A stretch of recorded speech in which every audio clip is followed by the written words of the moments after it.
وقال الذين كفروا لولا نزل عليه القرآن جملة واحدة.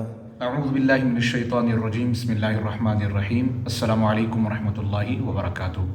محترم ناظرین اکرام و طلباء اکرام، قرأت سیدنا امام حمزہ رحمۃ اللہ تعالیٰ بروایتین سیدنا امام خلف و سیدنا امام خلاد رحمۃ اللہ تعالیٰ علیہما بطریق شاطبیہ کے قواعد و ضوابط جو ہیں وہ کیا کر لیں، نوٹ کر لیں۔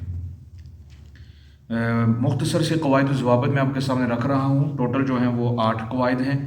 ان میں سے پہلا قاعدہ یہ ہے کہ 2 صورتوں کے درمیان بسم اللہ الرحمن الرحیم نہیں پڑھتے، بسملہ نہیں پڑھتے 2 صورتوں کے درمیان۔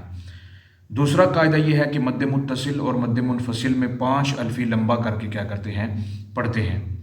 تیسرا قاعدہ یہ ہے کہ علیہم، الیہم، لدیہم جیسے کلمات قرآن پاک میں جہاں بھی ہم ضمیر جمع کی آئے گی تو وہاں پر کیا کریں گے، ہا کو مضموم پڑھیں گے میم ساکنہ کے ساتھ، یعنی علیہم، لدیہم، الیہم کیا کریں گے، پڑھیں گے۔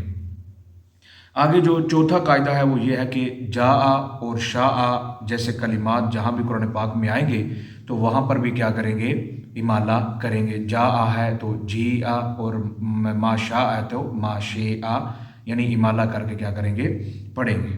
پانچواں جو قاعدہ ہے وہ یہ ہے کہ پورے قرآن پاک میں ذوات الراء اور ذوات الیا، یعنی را والی جو کلمات ہوں گے، یا والی جو کلمات ہوں گے وہاں پر بھی کیا کریں گے، امالہ کریں گے۔ ٹھیک ہے، جہاں پر بھی را اور یا والی جو اینڈ پہ حروف میں را آ گیا ہے یا آ گیا ہے تو وہاں پر کیا کریں گے، امالہ کریں گے۔ ٹھیک ہے، جیسے والنجم اذا ہوے تو وہاں پر کیا کریں گے، امالہ کریں گے۔ سبح اسم ربک الاعلی تو وہاں پر بھی کیا کریں گے، امالہ کریں گے۔ چھٹا جو قاعدہ ہے وہ یہ ہے کہ امام خلف رحمۃ اللہ تعالیٰ کے نزدیک واو اور یا والے جو کلمات ہوں گے ان میں کیا کریں گے، جہاں پہ واو اور یا میں غنہ مشدد ہوں گے وہاں پہ جو ہے ملاتے وقت ادغام تام کریں گے، اور ادغام تام یعنی بغیر غنہ کے پڑھیں گے۔ ٹھیک ہے، جیسے کہ غشاوۃ ولہم عذاب عظیم ومن الناس تو وہاں پہ غنہ نہیں کریں گے۔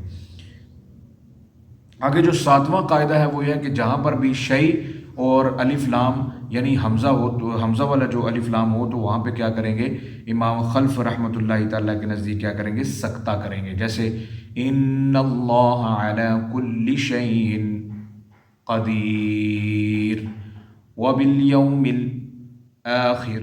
آخری جو قاعدہ ہے وہ یہ ہے کہ امام حمزہ رحمۃ اللہ تعالیٰ کی قرأت کو بالترتیل ہی کے ساتھ کیا کریں گے، پڑھیں گے۔ ٹھیک ہے، یعنی ترتیل ہی کے انداز میں پڑھیں گے، تدویر اور حدر کے انداز میں نہیں پڑھیں گے، یہ ان کا قاعدہ ہے۔